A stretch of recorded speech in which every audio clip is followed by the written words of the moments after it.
If you grew up in the late 90s or early 2000s, there's a chance you remember a show that felt less like a cartoon and more so like a fever dream. A show where a detective solved mysteries by catching liars, a pirate skeleton yelled math problems at you, historical figures hid behind dirty paintings, and somehow all of it is supposed to be educational. Well, that show was Crashbox. I still remember stumbling across it when I was a kid.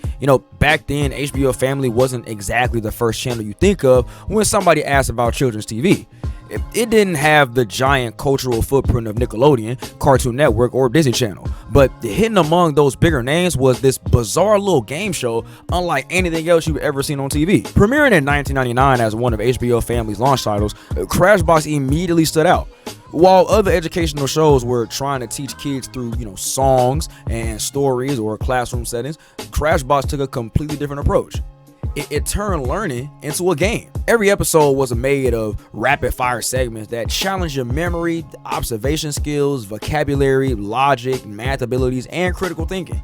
The show never stopped moving. One minute you were identifying historical figures, the next you were solving riddles, and before you could process what happened, some weird clay character was already throwing the puzzle at you. And visually, it was unforgettable. The show's stop-motion aesthetic gave it a strange personality that felt both charming and slightly unsettling. The characters moved in that jerky, handcrafted way that made everything feel alive, yet oddly dreamlike. Looking back, it almost feels like somebody took educational software from the late 90s and turned it into a television show. But that's exactly why it worked, because Crashbox, it never felt like homework. It never sat you down and said, today we're going to talk about history. Instead, it challenged you. It dared you to solve mysteries before the answer was revealed. It made you pay attention. It rewarded curiosity, and without realizing it, if you were learning because you wanted to win. That's something a lot of educational TV struggles to accomplish even today. And maybe that's why Crashbox has remained such a cult favorite. More than 25 years later, I know, I'm I already get it all the time, every single day. People still remember specific segments. They still quote the characters and they still talk about the games they love most and the ones they couldn't stand. For many fans, Crashbox was just educational programming. It was one of those first shows that made learning feel genuinely exciting. So today, we're going to take a trip back into one of the weirdest, smartest, and most creative kid shows ever made. What's up, y'all? I'm Jasiah, your neighborhood nerd, as always, and welcome to another episode of Jasiah Presents, where we are going to be talking about... Here we yeah. Crashbox. Let's do it.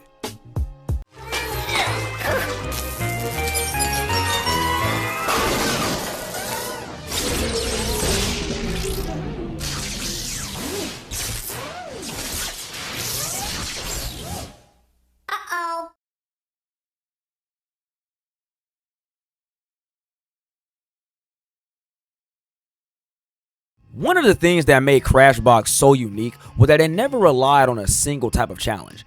Some segments tested your math skills, the others challenged your logic. Some wanted you to recognize patterns while others expected you to think completely outside the box. And when I think about the show's puzzle-heavy lineup, I think 4 segments immediately come to my mind.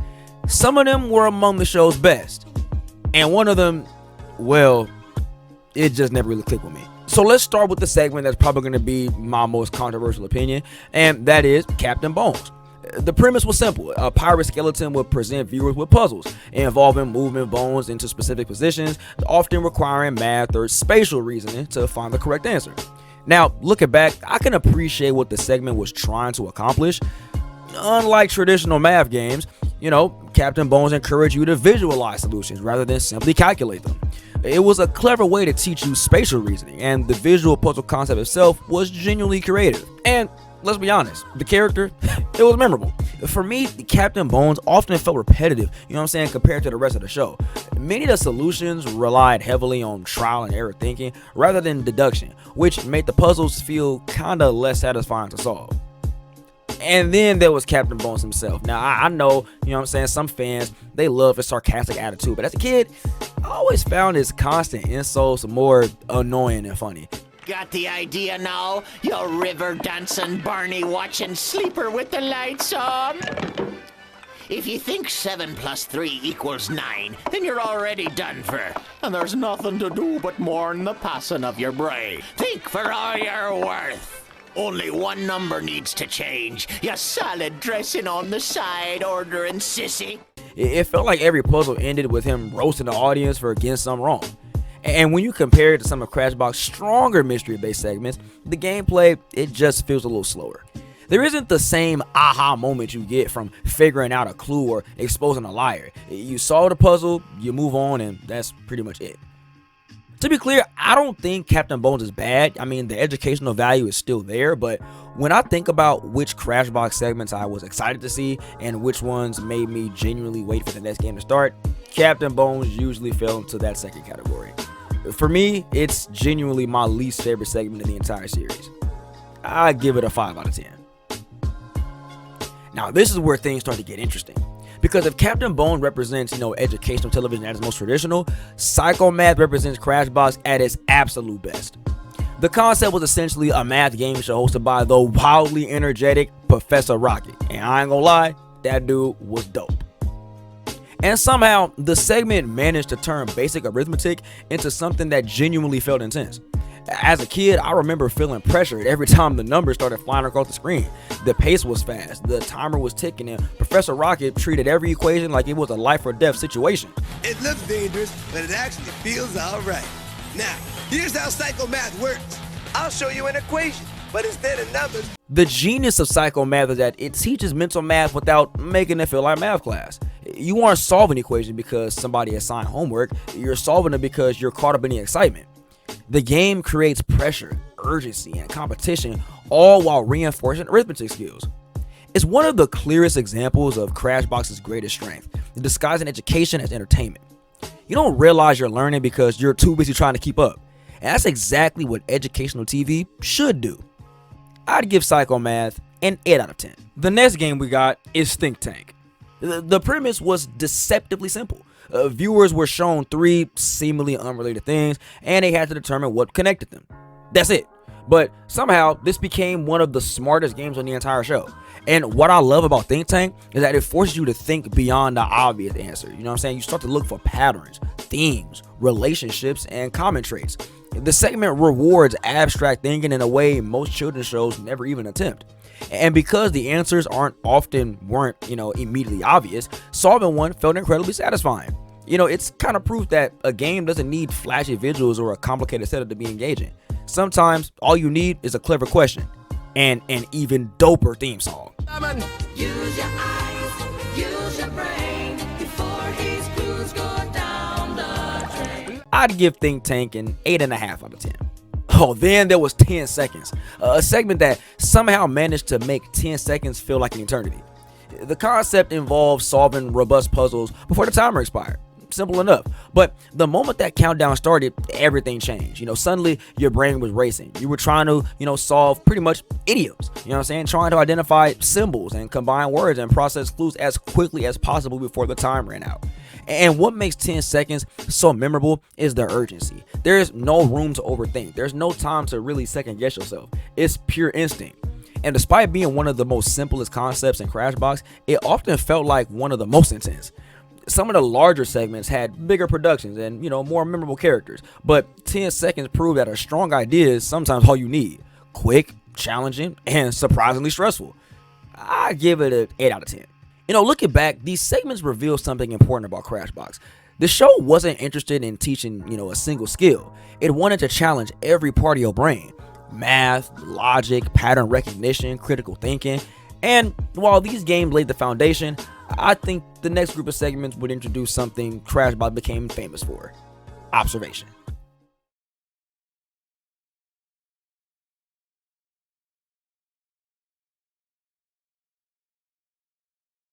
One of the reasons Crashbox stands out from, so many other educational shows is that it trusted kids to be observant.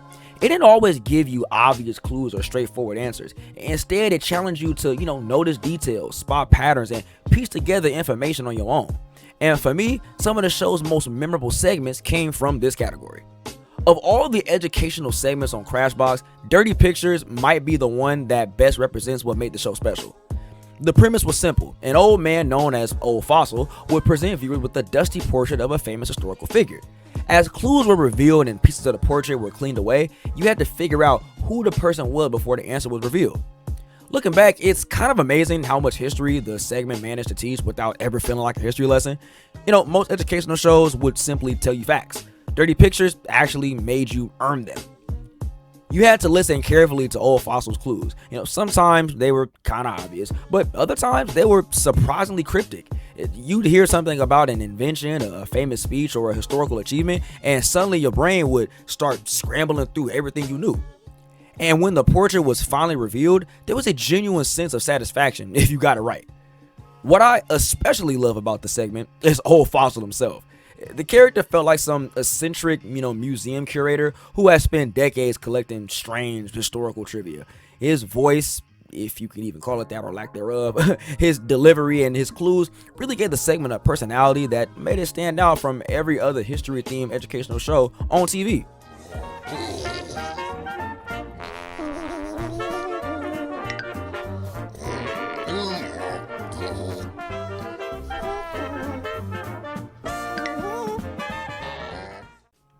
Even as a kid, Dirty Pictures never felt educational. It felt like solving a mystery. That's exactly why it worked. I'd give Dirty Pictures a 9 out of 10. And then there was like a totally Paige and Sage. Okay, I'll never do that again. The concept was straightforward. Two sisters lived in nearly identical worlds, and viewers had to, find 10 differences between them before the time ran out. And they kind of resembled Barbie Mattel dolls in a way too. It's essentially the classic spot the difference game brought to life. And honestly, sometimes simple works. As a kid, there was something incredibly satisfying about scanning every inch of the screen, trying to find that last missing difference. You'd spot a missing lamp, a different picture frame, or some random object hiding in the background, and you felt like a genius. The segment was also packed with visual jokes. The artists clearly had fun sneaking in weird little details in the scenes, which made the search more entertaining than it otherwise might have been. That said, Paige and Sage is one of the few Crashbox segments that feels slightly less educational than others. Now, don't get me wrong, it absolutely teaches observational skills, but compared to something like Dirty Pictures or Think Tank, it doesn't challenge your reasoning quite as much. You're mostly searching for visual discrepancies rather than solving a puzzle, which, like I said, isn't necessarily a bad thing, but sometimes Crashbox, it needed a simpler game to balance out the more complex ones, and Paige and Sage filled that role perfectly. And Paige has a toaster oven. Sage has a plant on her windowsill, and Paige has a boot. Duh. One's eating cereal, and the other's eating fish. Attractive. But I'd give it a 7.5 out of 10. And then we arrive at what might be one of the funniest segments in the entire show. Lens McCracken, Ace Photo Snoop. Now, I ain't gonna lie to you, me and my older brother used to watch this as, when we were growing up, and we used to always laugh at this exact same segment. Lens McCracken is legitimately one of the funniest ones on Crashbox. The premise was almost absurd. Lens McCracken is a detective with terrible eyesight who attempts to solve mysteries using blurry photographs or close-up photographs. That's it. And somehow, Crashbox turned that ridiculous idea into one of its strongest segments. As viewers, we were shown the same blurry or close-up image, and Lens had to access that image and was tasked with figuring out what actually was happening. At first glance, the clues often seem impossible, but as the segment progressed, you'd start noticing small details. Ouch, that's a prickly one. Although I can almost taste it, it's a sweet and juicy clue, all right. A shape there, a shadow here, a tiny clue hiding somewhere in the image. Slowly, the mystery will come together a little bit. The brilliance of Lens McCracken is that it teaches visual deduction without ever announcing what it's doing.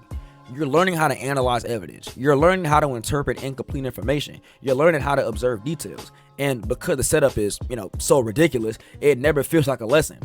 And then there's the humor. Some of the explanations Lens come up with while arriving to the correct answer are some of the most completely unhinged and insane, situations ever. The stories he created based off of the blurry photographs often end up being funnier than the mystery itself. And I think that's what makes Lens McCracken so memorable. It's educational, it's clever, and it's genuinely hilarious. And even now, it feels like one of the most uniquely creative concepts Crashbox ever produced. I'd give Lens McCracken a 9 out of 10. Looking back, these observation-based segments highlight one of Crashbox's greatest strengths. The show understood that learning isn't always about memorizing facts or solving equations. Sometimes it's about noticing things other people probably missed. Whether you were identifying historical figures, spotting differences between two rooms, or helping a nearsighted detective solve a case, Crashbox was constantly teaching viewers how to pay attention. And in the next group of segments, the show would take that idea even further, testing not just what you could see, but what you actually knew.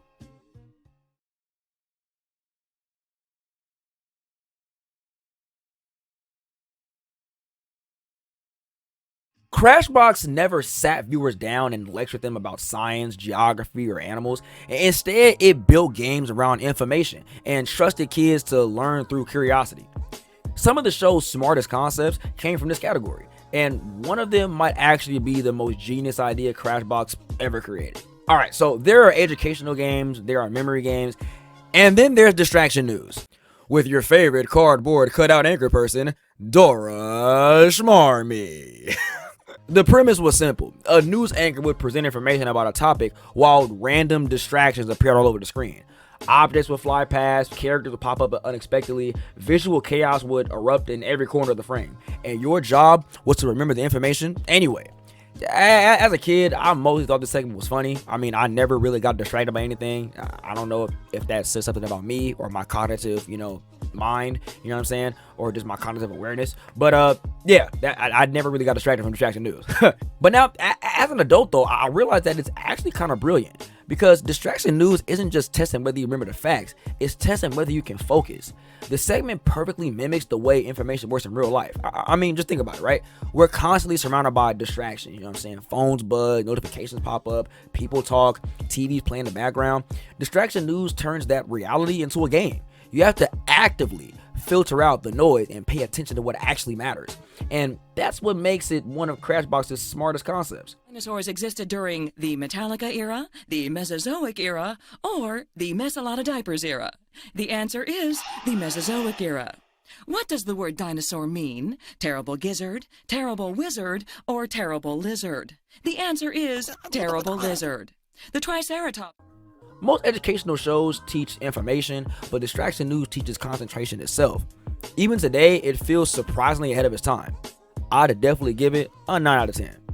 One of the things that I admire about Crashbox is its willingness to experiment. You see, most TV games rely almost entirely on visuals, but Here We Are decided to do the exact opposite. The concept challenged viewers to identify locations using sound effects alone.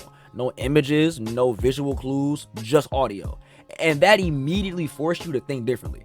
Instead of looking for answers, you had to listen for them. You'd hear waves crashing against the beach, traffic moving through a city, animals in a jungle, machinery inside a factory, and from those sounds alone, you had to determine where you were. It was such a simple concept, but it completely changes the way that you engage with the game. Okay, what is this sound? Let me hear it again. I know. It's a giraffe. Bull. As kids, we're taught to rely heavily on visual information, but Here We Are reminds us that our ears can be just as useful. It challenges a different part of the brain that most Crashbox segments didn't do, and that's exactly why it stands out. It's creative, it's unique, and it's surprisingly challenging. I'd give Here We Are an 8 out of 10. Then there's the segment with possibly the greatest title in Crashbox history, Poop or Scoop. I'm a grown man, and I'm a child. I want you to know that. I still laugh at duty. Alright, so the premise is straightforward. Viewers were presented with unusual animal facts, and you had to decide whether the information was completely true, which is the scoop, or completely made up, which was the poop. In many ways, it feels like the ultimate playground trivia game. I mean, you'd hear a bizarre claim about an animal and immediately start wondering whether it's real.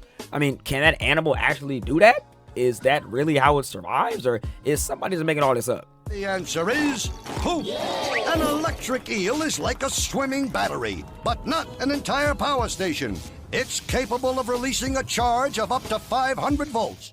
But I think the beauty of Pooper Scoop is that it's very, very simple. I mean, the rounds move quickly, the facts are memorable, and because many of the animal behaviors sound exactly what they sound like is absurd, the segment naturally grabs your attention. That said, I do think it's one of the, more simpler games in the Crashbox lineup. There's not always a lot of deduction involved, sometimes you're just making an educated guess. Compared to the show's more complex segments, it doesn't really challenge viewers quite as much, and that's okay. Not every game, needs to be a brain-melting mystery. Sometimes it's enough to teach interesting facts in an entertaining way, and Pooper Scoop does exactly that. I'd give it a 7 out of 10. Alright, so Eddie Bowl's premise sounds completely insane. A zookeeper named Eddie Bowl, get it, gets eaten by an animal. Your job is to determine which animal did it.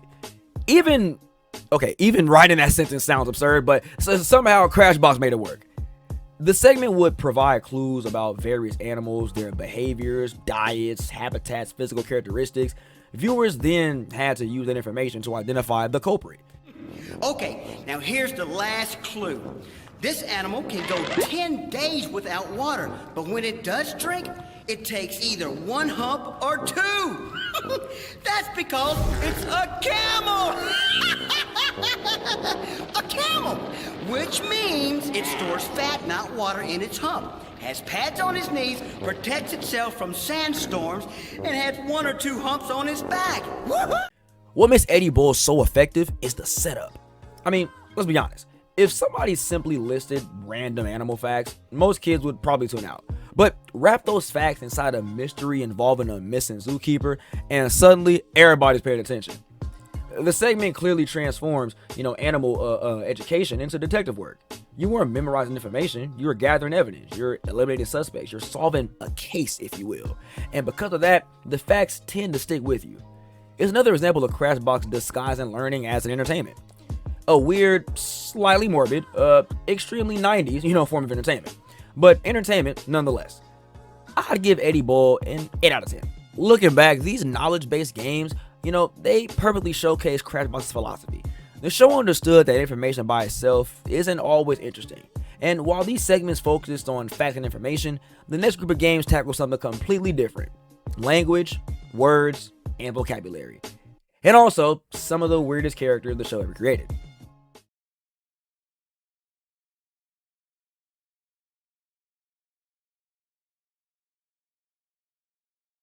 Okay, so by this point, Crashbox had already tested our math skills, observation abilities, and our general knowledge. But some of the show's most creative segments revolved around something we use almost every day. Words! Vocabulary games don't exactly sound exciting on paper. In fact, if you told most kids they're about to spend half an hour learning spelling and language skills, they'd probably run in the opposite direction. But Crashbox somehow managed to make it fun. And as strange as it sounds, some of the weirdest characters in the show's entire lineup ended up teaching some of its most valuable lessons. Radio Scramble was one of those segments that looked simple at first, but became surprisingly challenging once it started. The concept involved words being hidden inside, radio broadcasts, and viewers had to unscramble them before the timer ran out. But what I always liked about Radio Scramble was the pace. The segment moved quickly. There wasn't a lot of downtime. You heard the clues, which was always played by the little radio song that they played, which is hilarious too. He's really Draco. He's Draco. He doesn't stand a chance. He's hanging with his. And then your brain immediately started searching for patterns. And before you knew it, you were trying to rearrange letters faster than the game could ever throw them at you. The challenge sits in that sweet spot where it's difficult enough to keep you engaged without becoming frustrating. And without realizing it, you're practicing spelling, vocabulary recognition, and word construction. That's a recurring theme throughout Crashbox. The show, rarely teaches skills directly, and instead it creates situations where you naturally use those, skills while having fun. Radio Scramble may not be the flashiest segment in the series, but it's one of the most consistently enjoyable. I'd give it an 8 out of 10. Word Shake might be one of the most delightfully chaotic segments in the entire show. The concept involved combining letters and words to create new phrases and solve language-based puzzles. Simple enough. But then there's the chef with a very strong French accent. The chef turns everything into complete chaos. The character's over-the-top personality brings so much energy to the segment that it's impossible not to remember him. Even years later, I can still picture the frantic cooking show atmosphere and the absolute chaos that surrounded every black and white challenge. And the letter T. We drop them in the pot, we spin them around, throw them in the air, and oops, B, and a U, and a T. I know that it looks like a very funny word, but I have a surprise for you. It is actually a very pretty word. We mix it up, and what does it spell? Beauty! And beneath all that craziness is a surprisingly clever educational concept. WordShake encourages viewers to think creatively about language. Instead of identifying words, you're manipulating them, you're rearranging them, you're building new meanings from familiar pieces. It's a game that rewards linguistic creativity in a way that most educational shows probably will never attempt. And because the presentation is so energetic, it never feels like a vocabulary lesson. And for that alone, WordShake earns an 8.5 out of 10. Now, I got a love-hate relationship with Riddle Snake because while it is a pretty good, segment, it also more or less signified that the episode's coming to an end. Riddle Snake proved that sometimes all you need is a good riddle. The concept is exactly what it sounds like. A snake presented viewers with riddles, and your goal was to solve them before the answer was revealed. It's one of the oldest forms of puzzle solving in pretty much human history, and yet somehow it still works. A part of what makes Riddle Snake effective is the simplicity. You don't need complicated rules or visual gimmicks or a lengthy explanation. You hear the riddle and immediately you start thinking. And as a kid, there was always that moment of excitement when you figured out the answer before the reveal.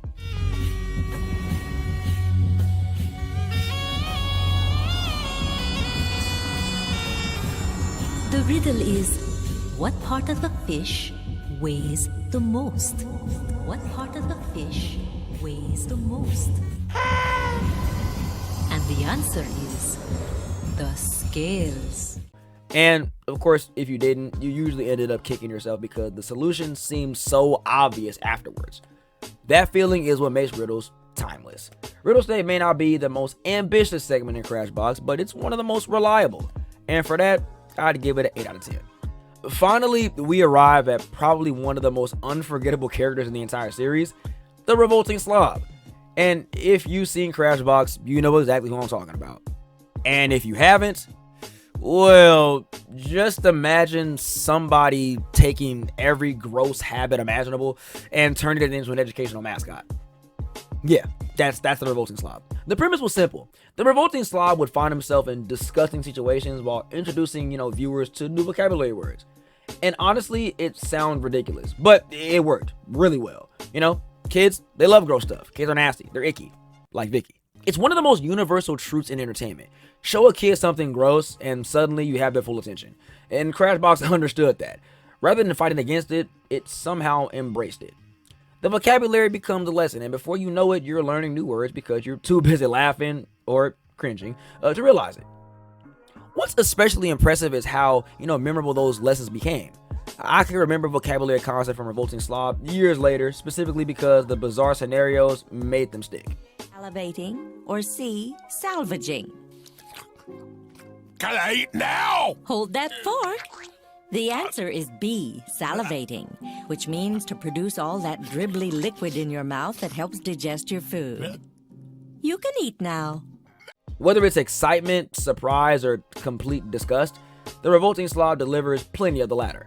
It's weird, it's gross, and it's incredibly effective.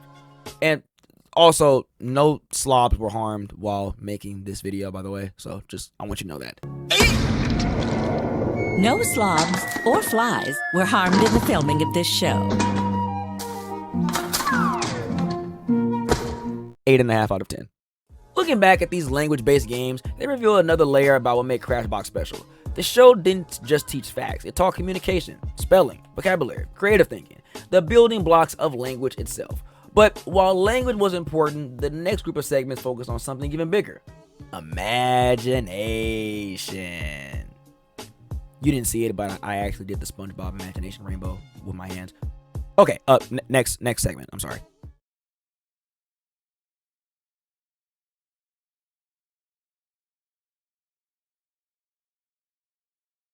Alright, so by now, Crashbox had already challenged us to do pretty much almost everything with our brains, but some of the show's most fascinating segments weren't about finding the right answer.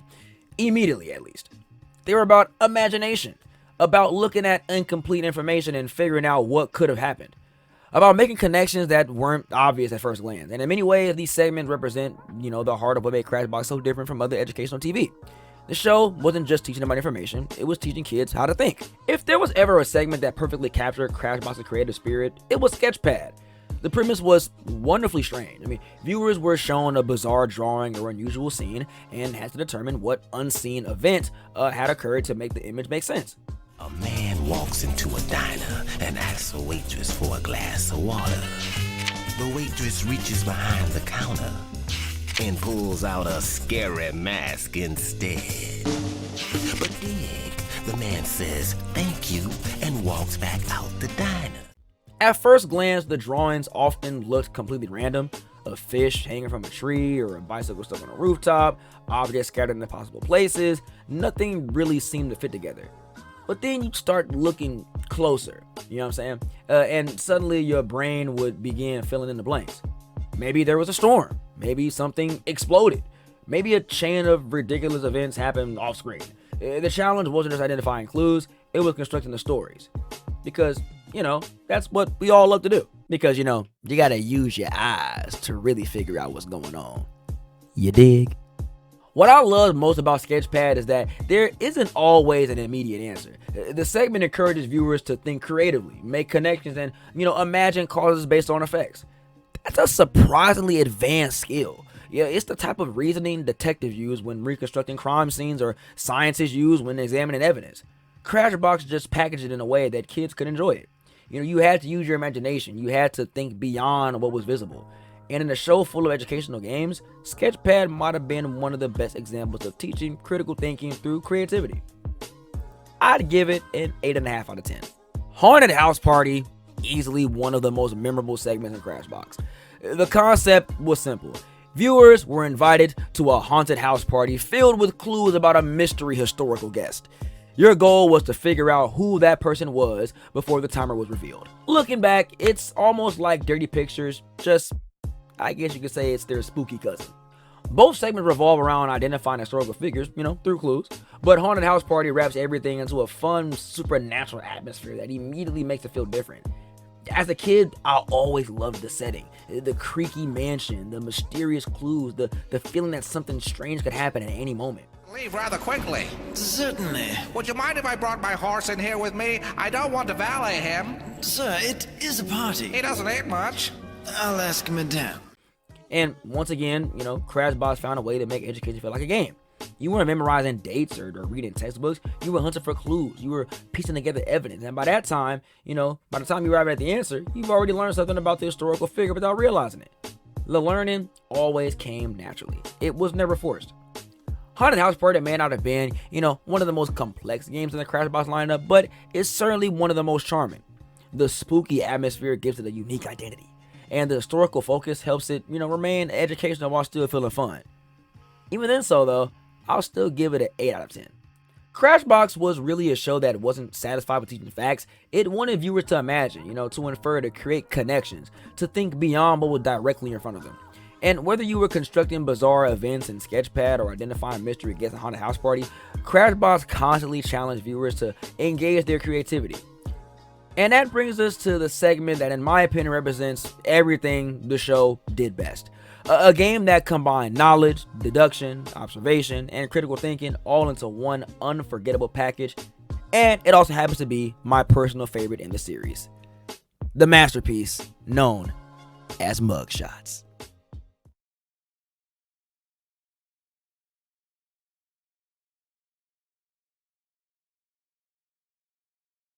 Alright, so if you made it this far, you've probably noticed a pattern.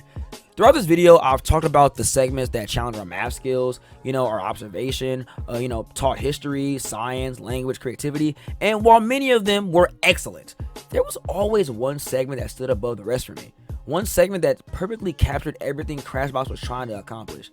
And of course, that segment was Mugshots. And even all these years later, I genuinely think it's one of the smartest educational games ever put into a children's TV show. The premise was brilliant. Detective Verity would, present a case involving 4 suspects. Each suspect tells their version of events, but there was a catch. 3 of them were lying and only 1 was telling the truth. Your job wasn't just to guess who was innocent. Your job was to prove it. I was out whale watching yesterday. I saw a whole bunch of mother whales with their babies. The little ones are called pups, by the way. Are baby whales known as pups? Next up. That distinction is exactly why mugshots feel different from any other segment in Crashbox. Most games give you a puzzle and ask you to find an answer, but mugshots gives you conflicting information and asks you to determine which information is trustworthy. That's a much deeper challenge, and as a kid, it made me feel like an actual detective. What made mugshots so special was the way it used knowledge. You're not solving a math question, you're not spotting differences between pictures, you're not identifying a hidden object, you're analyzing evidence. Every case could pull information from completely different subjects. One episode might require geography, history, one might also rely on science. Sometimes it was pop culture, sometimes it was pretty much just common sense, but you never knew what knowledge would become important. And that's what made the mystery solving feel so exciting. The segment rewarded curiosity. Knowledge isn't valuable because it's on a test. Knowledge is valuable because it helps you solve problems. Yeah, hold on. Let's pause this for a second. Peep this next girl's name, bro. What in the actual hell? The longest river in the world? Let's finish up with Hassenpfefferflug. Her name's so ridiculous, she doesn't need a nickname. And I think the biggest reason why mugshots resonated with me is because the learning felt useful. In school, information often feel disconnected. I'm a teacher, or at least I'm going to school to become a teacher, and I can honestly tell what engages kids and what doesn't engage kids. You're more or less taught to memorize facts. You take a test and you move on. But mugshots completely changed the dynamic. Suddenly, facts have a purpose. Knowing where a country is located might expose a liar. Understanding the animal's habitat might solve a mystery. Recognizing a historical event might reveal who committed a crime. Information becomes a tool, and because you're actively using what you've learned, the knowledge sticks. Another reason why mugshots, stands above so many other Crashbox segments is its replayability. Every case feels different. Every suspect has a different story. Every mystery introduces a new set of clues. You never know what type of mystery you're going to, have, or what you're going to come across. You never know which fact will become important. Even today, many of the individual cases still feel so fun to revisit. I remember there was one that was called the Plug Uglies, where it was a whole case about 4 different people scaring people at like a grocery store, and these characters were created, right? And they were, designed to be the ugliest, weirdest character you could possibly imagine. Like there was one where it had 3 eyes, one where it had no nose. You feel me? Like it was hilarious. I ain't gonna lie, it was pretty funny. I've been busy mule shopping. A mule's a cross between a horse and a donkey. I was watching 3 television programs last night. One was a show about India. I learned that India's got more people than any other country in the world. I was making bread all day yesterday. My specialty is a 3-grain bread. I make it with barley, oats, and fleece. My Verity, I wasn't scaring anybody yesterday. I was admiring my photography collection. I got a rare photograph of George Washington. Oh, by the way, my guy Noseless Calhoun, he was telling the truth. A mule really is a cross between a female horse and a male donkey. Yeah, the more you know. Of course, mugshots wouldn't be nearly as memorable without Detective Verity herself. She's one of the most iconic hosts in the entire series. The perfect combination of intelligence, confidence, and personality. Every great mystery needs a great detective, and Verity gave the segment credibility. She didn't simply hand viewers the answer, she guided them through the investigation. She treated the audience like fellow detectives, and because of that, solving the mystery felt like a team effort. And for a good reason, Verity is one of the characters, one of the first characters people remember because she's fantastic. Mugshots is the complete package. It's educational, it's challenging, it's endlessly rewatchable, and most importantly, it's fun. And for me, it's not just the best segment in Crashbox, it's the segment that defines Crashbox. Of course, I would give this a perfect 10 out of 10. And when you look back at every game that we discussed, Captain Bones, Lance McCracken, Distraction News, Word Shake, you begin to realize something remarkable. Crashbox wasn't just teaching kids facts, it was teaching them how to think. And that's ultimately why this strange little HBO Family show has remained so memorable, more than 2 decades later. When people talk about great educational television, the conversation usually revolves around what a show taught.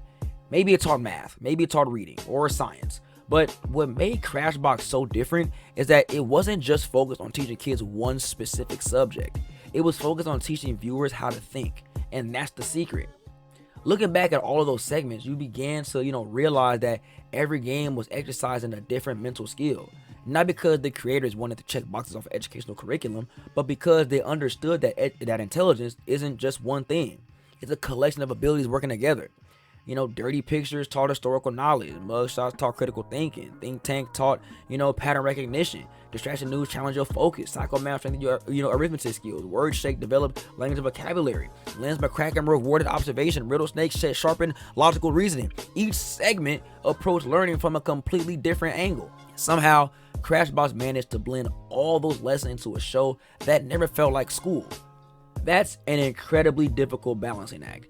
Even today, many educational programs struggle with it. They either become too focused on teaching and forget how to entertain, or they focus so much on entertainment that the educational value disappears. Crashbox found the sweet spot. It understood that the best way to teach kids isn't how to, lecture them, it's how to challenge them, make them focus, make them want the answer.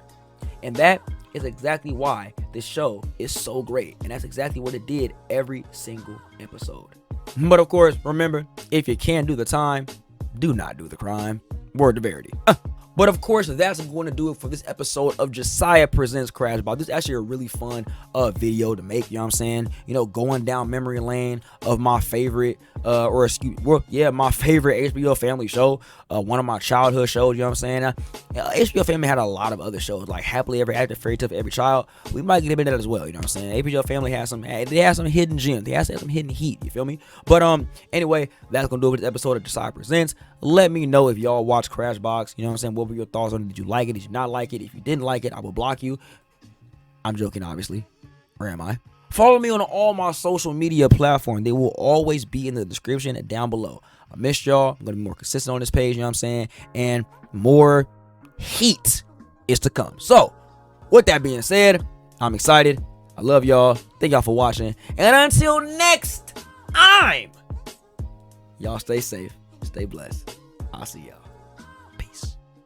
Well, that's it for now. See you next time.